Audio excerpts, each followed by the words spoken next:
awesome. Josh, why are you so thirsty? Why? Why? I'm not thirsty. I was thirsty to win. Super thirsty. I mean, you were super thirsty. Oh my God. Why are people saying that? I don't know, but I have to tell you a quick boring story. It's really boring, but you're stuck here with me. This year I was in the media room. Usually I'm in the audience. I was in the media room with all the press because that's where they put me this year because they can't trust me in the audience.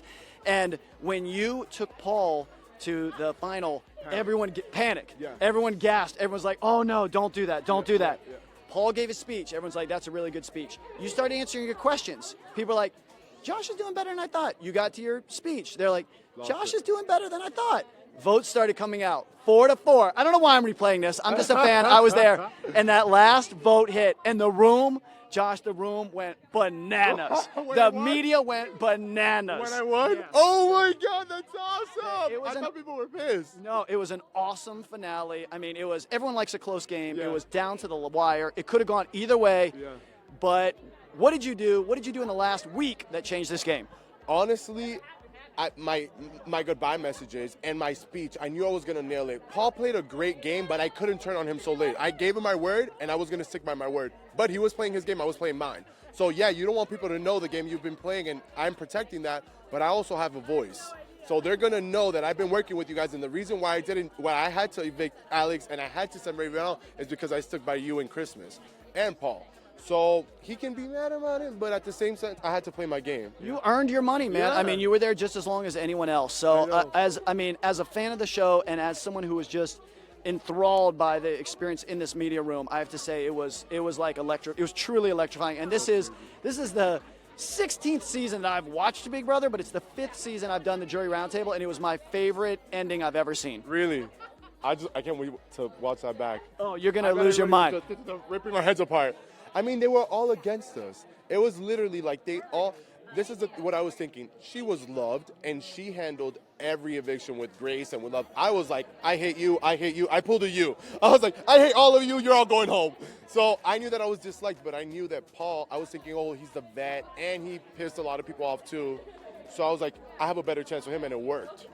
Yeah. And whatever you did, it certainly worked. Now, I have to tell you, I'm a super fan of the show myself, and the Pots and Pans is a long tradition at Big Brother because in season 2, Sue Hawk from Survivor, you were probably like 4 years old. Okay. She woke up, so we had the Survivors come in season 2, and she brought out these pots and pans, and that was like the first person to ever do it. Really? And I know it was annoying for the people this season because it was annoying my season. Are you gonna get a sponsorship with some sort of like who makes pots and pans? I have no idea, but I hope I William get it. Sonoma. I hope they gotta get it. That would be awesome. Do you think I could see this kind of reoccurring trend where every year, the Big Brother, halfway through the show, things get a little slow, people get a little sluggish. Next thing you know, middle of the night, ding dong. I love it. Josh rolls in. Bring me back with pots and pans. Pots and pans. He's got them all over them. Zingbot, and Josh is just smashing them. That would be dope. What are you going to do tonight to celebrate? Oh, drinking.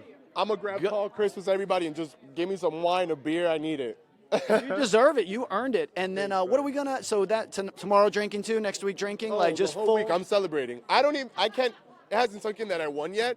So once I got a drink, I'll be like, ah! Now, what part of Miami do you live in? Homestead. Oh, it's okay. like 20 minutes. Oh, I know. I used to live on 67th and Collins. Oh, okay. Mount Sinai, what up? Josh, I can tell you firsthand. Sorry, I'm getting used to this. After Big Brother, even as a winner, it's really weird because your brain turns to mush. You're like, am I famous? Am I not? Yeah. Are people looking at me because I have a booger or because I'm famous?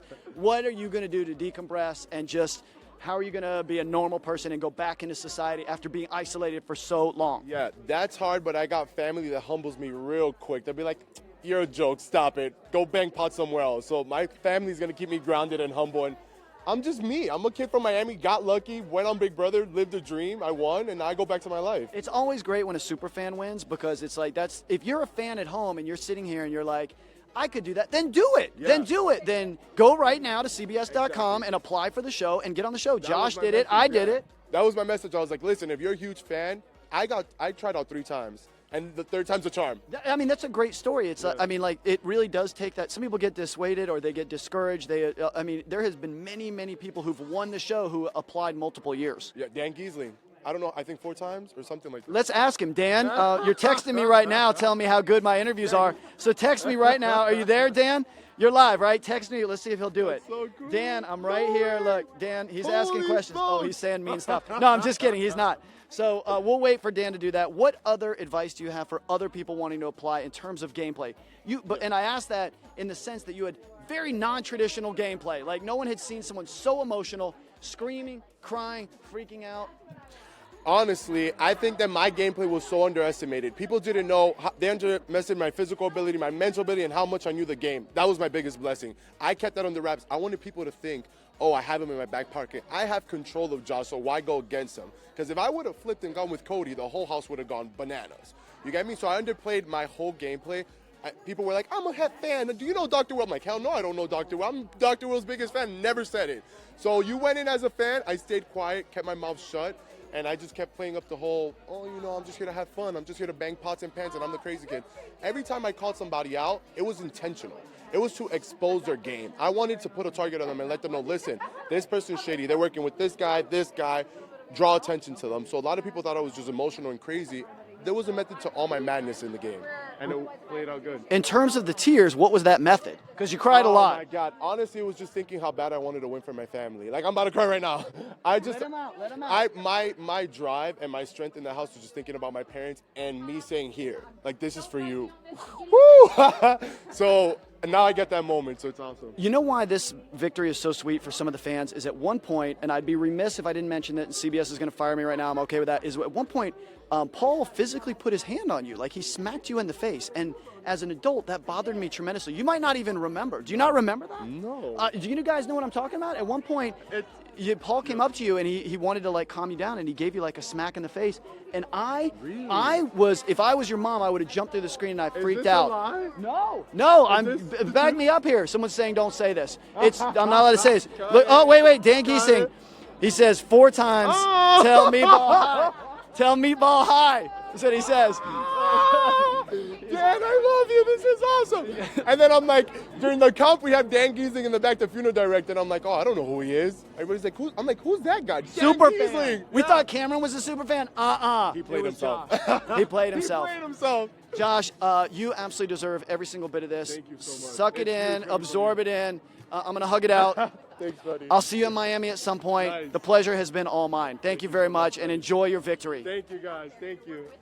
Dr. Will Kirby recording live from the big. Dr. Will Kirby here recording live. Dr. Will Kirby here recording live from the Big Brother backyard. I know you guys enjoyed this tonight because people are blowing up me on.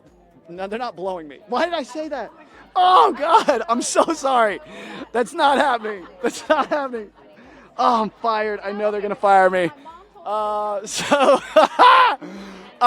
Dr. Will Kirby here reporting from the backyard. My phone is blowing up with former winners. They're texting me and they're saying how much, and Josh is screaming in the background. They're saying how much they enjoyed this experience. I thoroughly enjoyed it. I want to remind you of some very important hashtags.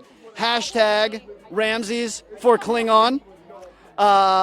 Hashtag, I don't even know. What are there's no other hashtag. I'm getting the dirtiest looks. Megan hates this. Dr. Will Kirby reporting live from the Big Brother backyard. And remember, you can watch every single season of Big Brother. If you want to watch Julie's favorite, go back to season 2. You can watch that.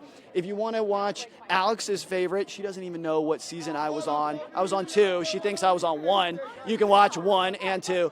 And so you can watch all of this. And thank you for tuning in on Facebook Live. This pleasure has been all mine. I'm the biggest Big Brother fan, and I thank you guys so much for being part of this and this life experience for me. Thank you very much. I would drop this mic, but I don't want to pay for it, so I'm just going to, mic drop.